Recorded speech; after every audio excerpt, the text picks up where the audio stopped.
Cultas e vinho verde. Duas mulheres, uma conversa e um bom vinho. Com Inês Menezes. Cultas e Vinho Verde, podcast do Público, em que duas mulheres se encontram para conversar e descobrem um vinho. Enquanto destapam as palavras e a conversa flui, em cima da mesa temos hoje este Barão do Hospital, um loureiro fresco e vibrante, com variadas notas florais, aromas cítricos, limão, mas também lima. Já agora acredita-se que as terras onde se situa a Quinta do Hospital, de onde provém este vinho, na freguesia de Ceivães, concelho de Monção, foram doadas pela mãe de Dom Afonso Henriques à Ordem Hospitalária de São João de Jerusalém, ou Ordem do Hospital. Posto isto, a nossa convidada de hoje é a Ana Matos, nasceu em Lisboa em 1972, é a fundadora e diretora da Salgadeiras Arte Contemporânea, galeria fundada em 2003. Depois de muitos anos no Bairro Alto, a galeria mudou-se para a Avenida Estados Unidos da América e representa nomes como os de Augusto Brásio, Inês Dorei ou Rita Gaspar Vieira. Há outro nome que a Ana simbolicamente representa, o de José Saramago, seu avô. A Ana é curadora da Fundação José Saramago, sendo responsável pela programação da delegação da Azinhaga, onde o escritor Prémio Nobel nasceu em 1922. Olá, Ana. Olá, Inês. Representar este nome, este do teu avô, também tem um grande peso. Isto antes de falarmos do teu trabalho nas Salgadeiras, um trabalho com mais de 20 anos, gostava de falar dessas memórias com o teu avô. Havia o avô e o escritor? Ou eram duas facetas diferentes do mesmo homem, ou não estavam ali à vista? Na verdade, era o mesmo homem e tinha essas duas facetas. É curioso o vinho que calhou hoje, porque é um vinho também com tanto legado e com tanta história e com, enfim, essa passagem de geração em geração que, enfim, eu com muita honra também tento dar seguimento naquilo que também é o meu modo de ação. Na verdade, a relação com o meu avô foi muito tardia, porque, enfim, por circunstâncias da vida, ele separou-se da minha avó, eu ainda não era nascida, e, portanto, nós encontramos muito pontualmente, porque eu vivia na Madeira com os meus pais, vivi lá entre 1980 e 1990, nessa altura nem as comunicações, nem as deslocações eram tão fáceis e tão baratas como são hoje em dia, portanto, eu vinha a Lisboa muito pontualmente. E às vezes que vinha para estar com a minha avó Hilda, a primeira mulher do José Saramago. Hilda Reis, sim. Pessoa com a qual eu desenvolvi uma relação muito, muito próxima. Portanto, na verdade, eu só construo essa relação com o meu avô, que também é muito bonito como tudo aconteceu, porque na verdade, quando eu chego até ele, digamos assim, no início dos anos 90, quando vim para cá estudar, nós construímos uma relação de igual para igual. Portanto, já não era o avô que ia buscar a neta à escola, que ensinava a tabuada, que ia passear ao jardim, que dava o xarope quando eu estava doente. Não era o avô que eu tinha que pedir autorização para sair, que ia chegar mais tarde. Portanto, na verdade, nós conhecemos, eu já era já estava estudante universitária, e isso fez com que essa relação de igual para igual fosse de grande respeito e de grande cumplicidade. Não era muito regular, porque ele, entretanto, também por circunstâncias da vida, foi viver para Lanzarote, mas a verdade é que durante alguns anos, sobretudo no verão que eu ia lá passar férias e também no Natal, consegui ter essa percepção do quão grande o mundo era. Acho que isso, na verdade, se eu tivesse que resumir aquilo que eu sinto que o meu avô me deu e que fica mais importante, é de facto isso. Acho que com ele eu aprendi que o mundo é um lugar muito grande, que há muitas culturas, há muitas geografias, há muitas tradições, porque ele de facto foi um homem que teve essa possibilidade e sobretudo depois de ganhar o Prémio Nobel, porque lhe deu enfim, foi convidado para muitas coisas e assumiu esse lado político. Portanto, essa imensidão do mundo foi um grande ensinamento que eu tive do meu avô. Esse encontro tardio, embora não haja um tempo para chegar às coisas, eu estou sempre a dizer, não há um tempo certo, quando chegamos é bom. No vosso caso era o encontro de dois adultos que se estavam a conhecer ou até a reconhecer. a construir ali um território. Sim, e que acabou por ser um território muito, muito nosso. As vezes que estávamos juntos e que depois, entretanto, quando eu também comecei a colaborar com a Fundação José Saramago, quando o meu avô me convidou para fazer parte também desse projeto, a partir daí realmente criámos um espaço muito, muito nosso, de muito, muito respeito, em que já não havia, precisamente porque eu já era uma mulher adulta, portanto não havia propriamente a questão da educação e dos dar conselhos, coisa, aliás, a minha mãe fala muito bem sobre isso num livro autobiográfico que escreveu, coisa que o meu avô também nunca foi muito apologista, portanto ele preferia sempre que nós aprendêssemos ou encontrássemos as respostas por nós e não por ensinamentos. Não havia esse lado paternalista da parte dele? De forma alguma. Como é que o tratavas, Ana? Avô. Tratavas por avô, na mesma? Sim. Temos, os que não o conheceram, o meu caso, não é? Uma imagem de alguma seriedade, austeridade no limite, que se diluía depois no seu finíssimo humor. Isso corresponde à verdade? O humor estava lá, evidentemente, não é? Sim, claramente. E esse lado mais... Tu falavas há pouco da diversidade do mundo dele, não é? Mas havia também um lado de reclusão. Sim, muito. Aliás, Lanzarote, no fundo, representou precisamente essa. Mas que não era o misantropo, ou era quase misantropo? Não, no fundo, enfim, Lanzarote também é uma paisagem que convida muito à contemplação e a essa reclusão, que ele, necessariamente por ter tido uma vida também tão exposta, sobretudo após 1998, era um lugar onde ele precisava de se recolher e de ser, talvez também de se reencontrar, porque enfim a exposição mediática e pública era muito forte. Mas nessa introspeção, nessa reclusão da casa, era uma pessoa muito acessível, muito atenta aos pormenores, muito atenta à semântica e às palavras que se usavam. Eu lembro-me uma vez, enfim, uma coisa bastante curiosa e caricata, que eu nunca mais usei a palavra da mesma maneira. Naquela altura, por volta dos anos 90, dizia-se muito espetacular para qualquer coisa que fosse realmente boa e que fosse muito, muito especial. E há um dia que na verdade uma noite, que estamos a jantar e que à mesa, eu já não me lembro qual é que era a refeição, mas estava de facto muito boa e eu comentei que estava espetacular. E nessa altura o meu avô olhou assim para mim com uma cara muito, muito, muito espantada a dizer: mas espetacular, mas não está aqui diante de nós nenhum espetáculo. E, portanto, ele levava muito a sério não podias profanar as palavras. Era assim muito literal, não é? Portanto, e tudo isso que acontece na literatura, mais uma vez a questão do humor, por exemplo, no Ano da Morte, Ricardo Reis está muito presente, ou enfim, noutros livros como As Intermitências da Morte, mas era de facto uma pessoa muito, muito delicada, muito contida, não era que fosse distante ou que não estivesse atento, era simplesmente a sua natureza, provavelmente relacionado também pela sua educação, pelo sítio onde ele nasceu. A Azinhaga, no início do século, era uma aldeia muito pobre, a grande maioria das pessoas não sabia ler nem escrever, e isso, uma paisagem, ela também muito austera, muito frio, muito quente, e portanto isso molda o caráter de uma pessoa, e ele, nas Pequenas Memórias, fala bastante sobre isso. Leste-o antes de estreitar esse relacionamento, essa proximidade? Sim, li. O primeiro livro que eu li foi o Memorial do Convento. O segundo livro que eu li foi o Ano da Morte de Ricardo Reis, e apesar de hoje em dia, por outras razões, o Memorial do Convento estar na minha seleção, no meu top 3, digamos assim, mas foi através do Ano da Morte de Ricardo Reis que eu acho que me encontrei mesmo literariamente com o meu avô, porque é um livro para mim que estava a chegar a Lisboa, porque eu, enfim, vivi na Madeira, permitiu-me descobrir uma Lisboa do antigamente e com outras referências, portanto, e com muito sentido de humor. Lembras-te do dia em que o teu avô ganha o Nobel em 98, 8 de outubro? Onde é que estavas? Como é que foi esse dia? A história, por acaso, é muito, muito engraçada, porque eu nessa altura tinha uma atividade exclusivamente de engenharia informática. Eu formei-me no técnico em 1995, a inteligência artificial era a minha área de especialização, embora nunca tenha exercido em termos profissionais, mas estava precisamente a trabalhar naquilo que se chamava o Sistema Informático de Redação para a Lusa.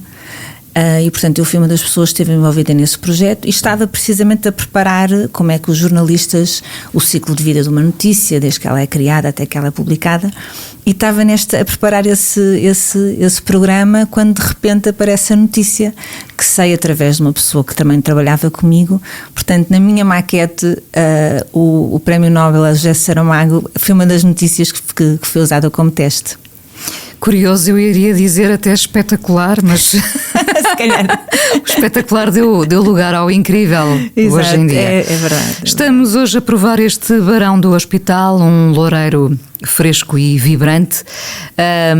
Falavas há pouco na tua avó, a tua avó, Hilda Reis, artista. Foi determinante para tu seguires a carreira? Bom, a carreira acabou por ser uma surpresa, a carreira de hoje, não é? Que tu construíste nas últimas décadas. A engenheira informática deu lugar a esta curadora. A tua avó teve alguma influência nisso?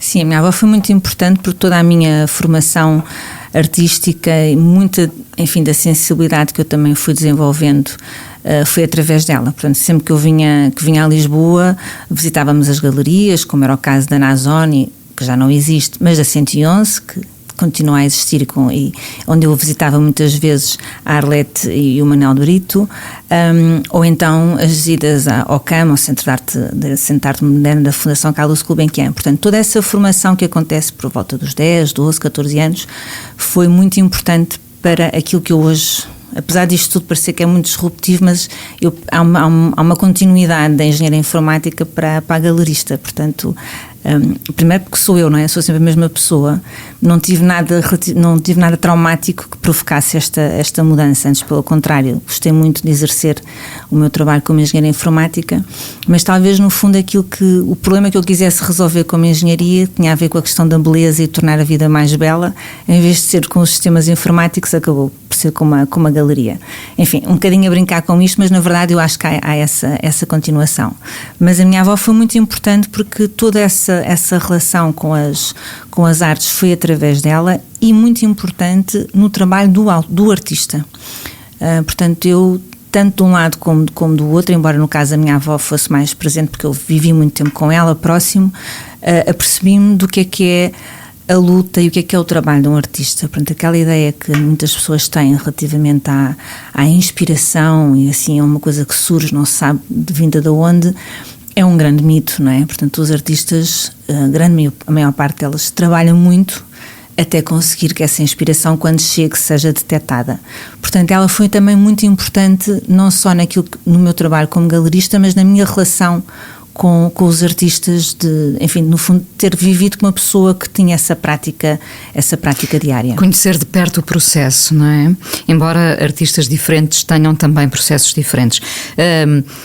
Por que razão decides abrir as Salgadeiras e se te lembras do instante preciso em que pensas, eu vou ter uma galeria?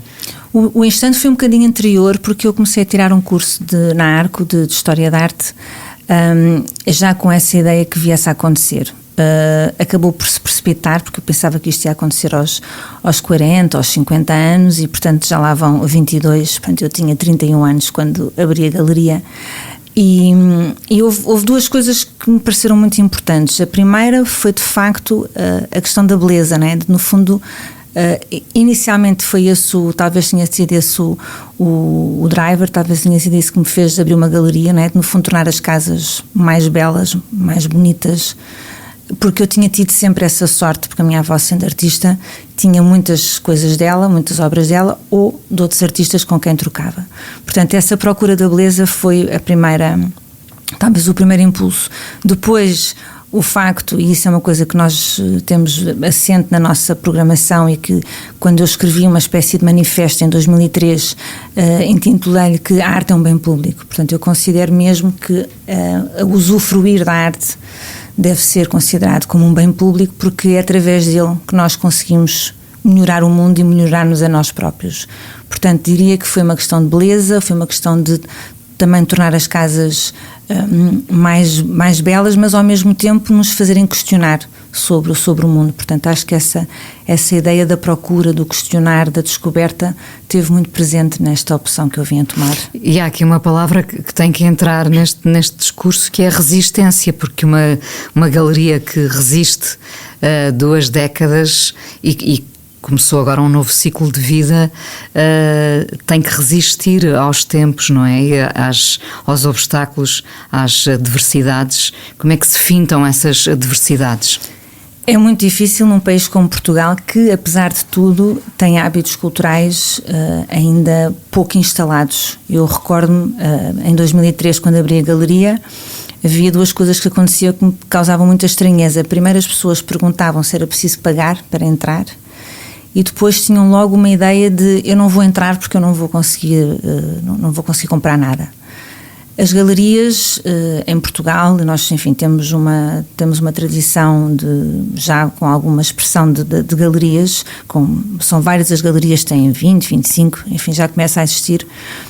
Temos uma coisa que eu acho que é muito importante: nós somos, até mais do que os museus, a entidade que gratuitamente oferece a fruição artística. Portanto, hoje em dia qualquer pessoa em Lisboa tem cerca de 50 ou 60 galerias, no total tem cerca de 100 espaços públicos que pode visitar gratuitamente para ver exposições. Isso é um aspecto que me parece muito importante. É preciso resiliência, sem dúvida, é preciso acreditar e gostar-se muito daquilo que se faz. Eu sou uma felizarda porque tenho essa possibilidade. Luto muito por ela, mas tenho realmente a possibilidade de fazer aquilo que gosto. Mas aquilo que temos de retorno, não só com os artistas, mas também com quem nos visita, com os colecionadores, com as pessoas que entram simplesmente por entrar, enche-nos a alma. Portanto, é muito gratificante, mas é uma luta, sem dúvida. Mas, enfim, a cultura no geral sofre dessa questão, e a arte contemporânea ainda dentro da cultura ainda é um subsetor que sofre mais. A arte, e se calhar agora afunilando mais para a arte contemporânea, está a refletir o tempo que vivemos?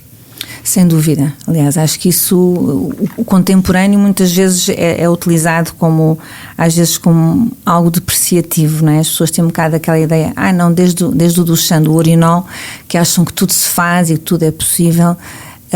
Mas não é bem assim. Primeiro porque muitas vezes pensamos nas coisas e elas já foram feitas, portanto logo aí perdemos a autenticidade da ideia, digamos assim. Mas é uma arte que reflete muito sobre as questões, desde logo do racismo, do sexismo que estamos neste momento a viver, das próprias alterações climáticas, seja porque as próprias obras integram em si, nos seus processos, enfim, estratégias de reciclagem, de reutilização, seja porque acabam por nos trazer e por nos levar a essas questões. Do meu ponto de vista, e enfim, isto também acredito que não seja consensual, eu não creio que a arte tenha que ser panfletária. Ia-te perguntar se tinha que haver sempre uma mensagem, se a arte é sempre política. Acho que não. Acho que, quer dizer, também depende daquilo que entendemos por político. Tudo é político, tudo aquilo que fazemos é político, mas pronto, não acho que ela tenha que ser panfletária, não acho que tenha que ser necessariamente, tenha que ter uma mensagem.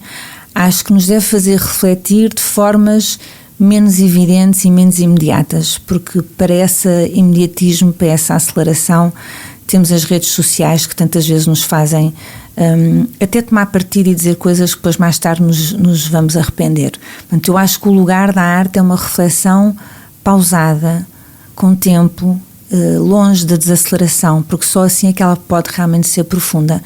E como não tem que ser panfletária, porque ela no fundo também vai depender de nós. Portanto, se não é o espectador, se não é o visitante a fazer esse clique com a obra, ela, por muito panfletária que seja, não vai dizer nada. Portanto, o Duchamp também dizia isto: são sempre precisos 2 polos na interpretação de uma obra de arte, e nós não nos podemos esquecer do nosso. Olha, e muito curiosamente, porque estamos quase todos apreensivos com a inteligência artificial, volta ao encontro da engenheira informática, mas também da galerista.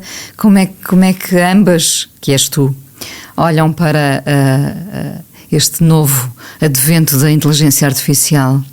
Bom, para já ele não é novo, não é? Portanto, ele já existe há muitos anos. Pois, tu és a prova disso. Pronto, não é? A ideia é que de uma forma mais pública e mais acessível é relativamente recente, mas já está também, apesar de ser relativamente recente, já está também a ser um fator de discriminação entre países ricos e países pobres. Portanto, o acesso à plataforma não é tão democrático como inicialmente se fez ver.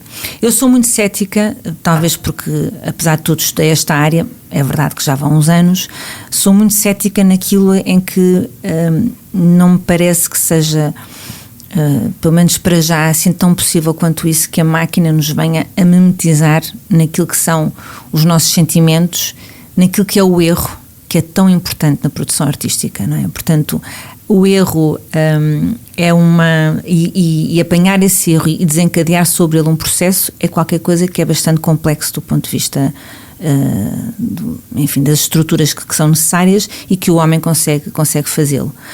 Por outro lado, os momentos de disrupção, não é? Portanto, muito aquilo que nós vemos no ChatGPT, né? Enfim, em todas essas plataformas, umas até bastante mais avançadas do que o ChatGPT, vai resultando de vários sedimentos e de uma quantidade de informação absolutamente extraordinária que é acessível de uma forma rápida. Portanto, e no fundo não há nada de novo, no sentido em que tudo aquilo que é produzido surge disso. Ora, nós temos ao longo da nossa história da humanidade, da estética, até mesmo do pensamento, momentos que são claramente de disrupção. Portanto, não vêm do erro, vêm do acaso, não vêm dessa sucessão de sedimentos. Portanto, eu estou bastante otimista na espécie humana e acho que é possível que a inteligência artificial não nos domine. Parece-me importante duas coisas.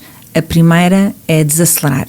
Portanto, enquanto nós tentarmos competir com a máquina em termos de aceleração, não vai ser possível, porque ela vai ser sempre mais rápida do que nós.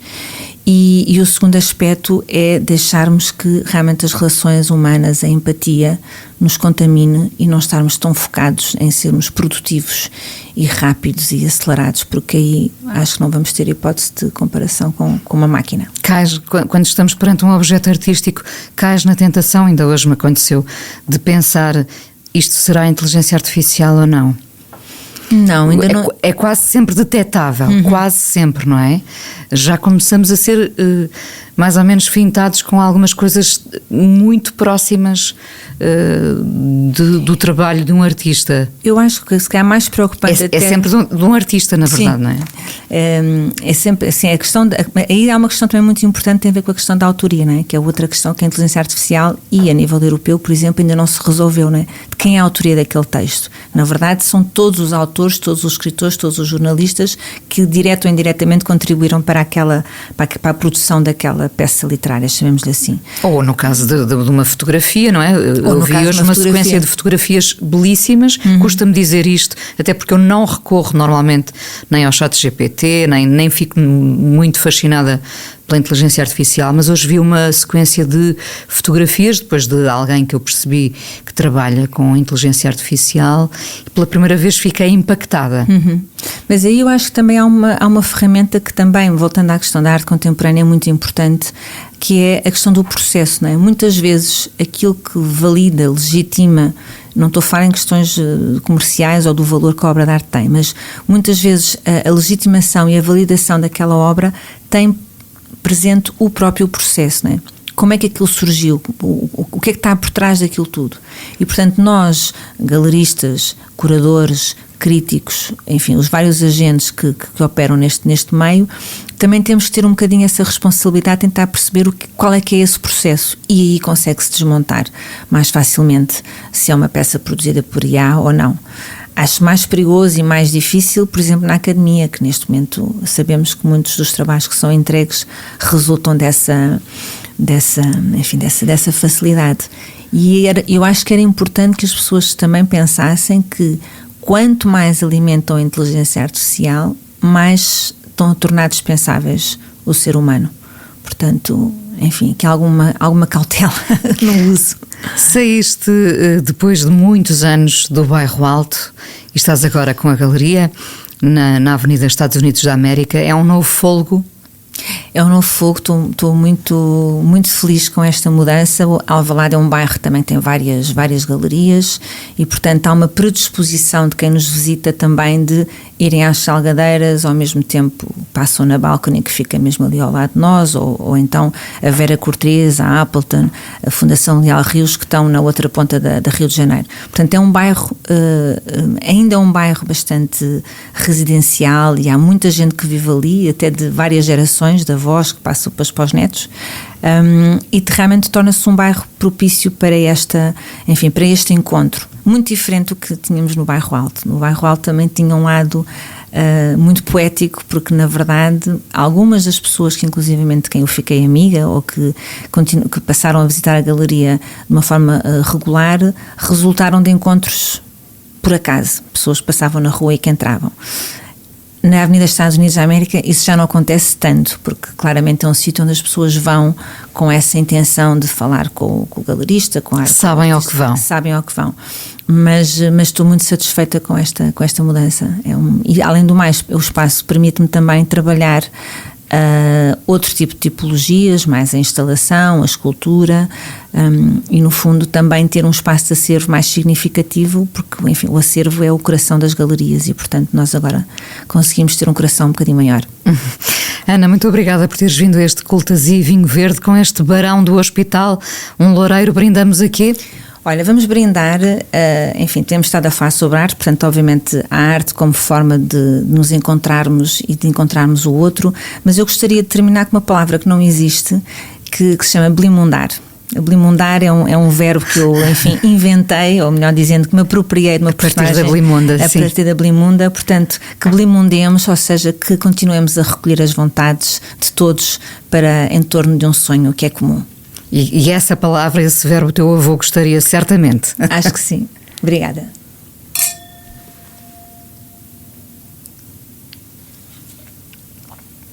Cultazee Vinho Verde aqui no Público. Este podcast tem o apoio da Comissão de Viticultura da Região dos Vinhos Verdes, produção da Inês Bernardo, genérico da Alexandra Gonçalves, sonoplastia do Miguel Sousa, a coordenação de podcast do Público é da responsabilidade do Amilcar Correia. Até para a semana.